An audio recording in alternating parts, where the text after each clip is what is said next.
Hey everybody, welcome to Slash Bash, where today I am bringing you another Choosing Beggar Reddit video.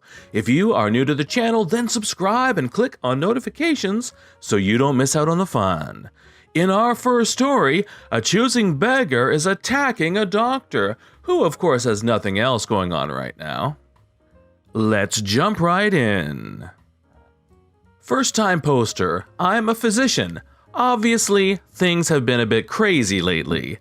I've been doing telemedicine during my downtime for a large company, since many people cannot get in to see their doctors.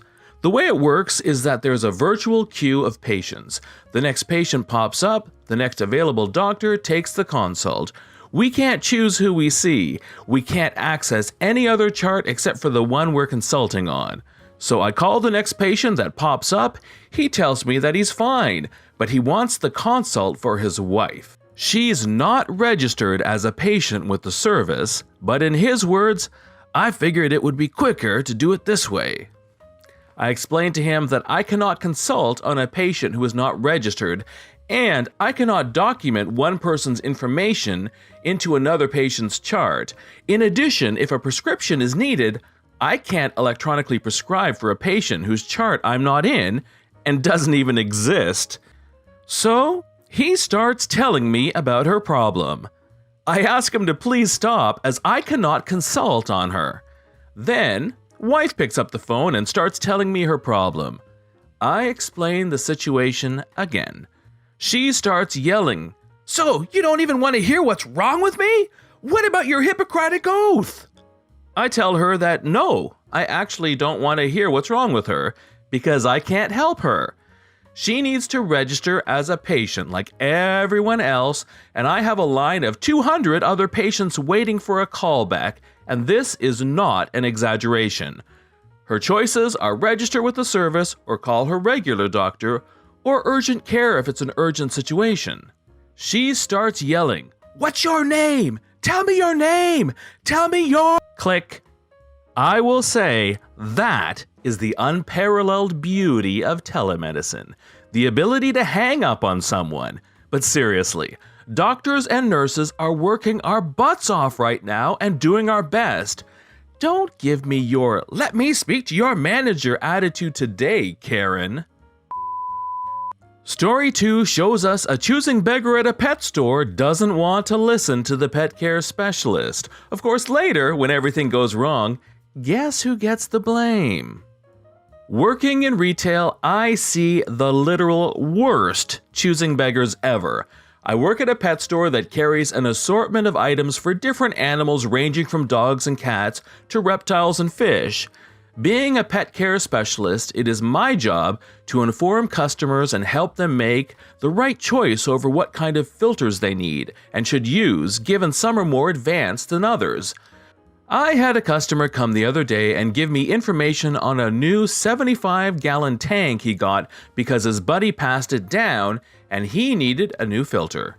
Given this guy clearly had no idea how to properly maintain his tank, I showed him the filters that are easier to use for beginners in the hobby. However, he was pretty adamant and a bit rude, saying he wanted the same canister his friend had for the tank because it was quieter and cooler. Me, realizing he wasn't going to take no for an answer after explaining how much harder they are to prep and keep together, finally dropped the smile and be friendly act. "I know what I'm doing. I googled it. Just get me this canister." Points to a $170 canister. Dude, I'm trying to be nice about this, but you really should get some practice with your friend's canister because if you prime this incorrectly, you'll destroy it and make it leak in your house. Just give it to me or I'll tell your manager you're refusing a sale. I was annoyed, so I just said fine and sold it to him. 2 days later, I'm cleaning animal cages and my phone rings. It's the choosing beggar. Hi, is this blank? Yeah, how can I help? You sold me a faulty canister. I'm coming up there to get a refund. I know you don't have another one in stock, so I'm getting the next size one up. How are you going to compensate me? I was rolling my eyes. I can refund you the canister if you bring it up here with your receipt. and we can put the money towards the next size up filter, given it is worth $250. So, I have to drive 2 hours to your store and pay more money for the filter because you sold me a broken one. I want it for free. At this point, I've been cussed at by this fool 3 times and threatened to have my job taken because the customer comes first. Sir, if you want, I can do a refund over the phone to a store credit and have a new filter shipped to your house. I can't sell you one that cost more than your original item for free. Then he hangs up. A few hours later, he comes in yelling and throwing a fit, demanding to see me and wanting corporate's number so I can be fired for being a flipping dumb witch of a woman. Needless to say, he burned out the motor priming it wrong and got his refund without getting the other filter for free. In our final story, a choosing beggar at the grocery store meets her match when Tony bags himself a choosing beggar. During high school, I worked as a customer assistance clerk, aka a bagger, at the local grocery store. Wasn't a bad job, ask paper or plastic, put groceries in bag, don't break eggs, load groceries into their car, bring in a couple of cards. Didn't pay too well, but wasn't too hard either.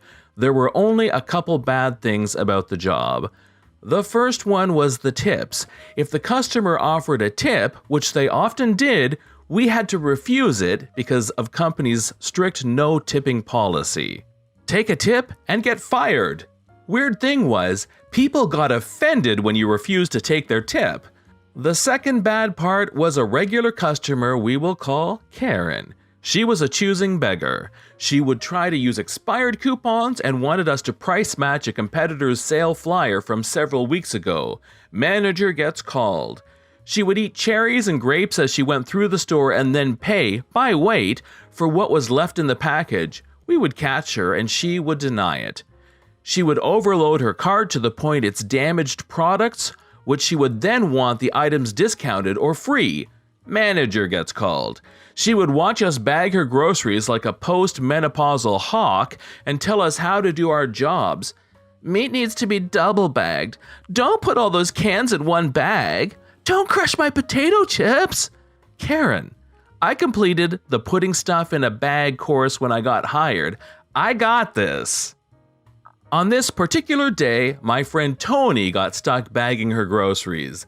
She switched from paper to plastic after he had bagged half her groceries. He goes back and rebags her groceries. He had to put everything in a different cart because the one he picked didn't look clean enough. Cashier gives her the total and she loses her stuff. Prices are too darn high and the store is trying to rob her. She demands to know why she didn't get double coupon. Cashier explains that double coupon Tuesday is in fact only on Tuesday, not on Thursday. Apparently, Karen couldn't make it on Tuesday, so we should give her double coupon values on Thursday. Manager gets called again. Manager explains the complicated double coupon Tuesday is in fact only on Tuesday, not on Thursday policy to Karen. Karen says, "Flip it, that I don't want any of it." At this point, the manager just surrenders, gives her double coupon value just to get her out of the store. Cashier is pissed. Tony is pissed. Customers in line behind Karen are pissed. As Tony is putting her groceries in the car, Karen says to Tony, "Be careful loading my groceries and don't expect a tip from me." Tony says, "Company policy prohibits us from taking tips." Tony should have stopped there, but he didn't. He then says, "Besides, what would I do with your last dollar?" Karen begins to boil, says she is going to go inside and tell the manager that he demanded a tip. Karen waddles off angrily. Now, Tony could have gone inside and spoken to the manager. The manager might have believed him, especially since the manager knew Tony was a good guy and that Karen was a total wackadoodle. Instead, Tony says, "Flip it." Karen storms in and grabs the manager. And we all watch through the big windows as Tony starts slamming bag after bag into the trunk of her rusted-butt Cadillac sedan DeVille while cussing like a drunken Norwegian. Food's flying everywhere, sodas exploding, boxes are ripping open, the eggs, oh dear Lord, the eggs. Karen for once is speechless, manager is speechless, heck, everyone is speechless. Tony walks in, takes off his apron and hands it to the manager. He turns to Karen and says, "Have a nice day. Come again," then flips her the bird and walks out into retail history. This has been John from Slash Bash. Thanks for watching. If you've enjoyed this video and want to see more of them, then please hit that subscribe button. We'd love for you to drop a like and share it with your friends, and we will see you in the next one.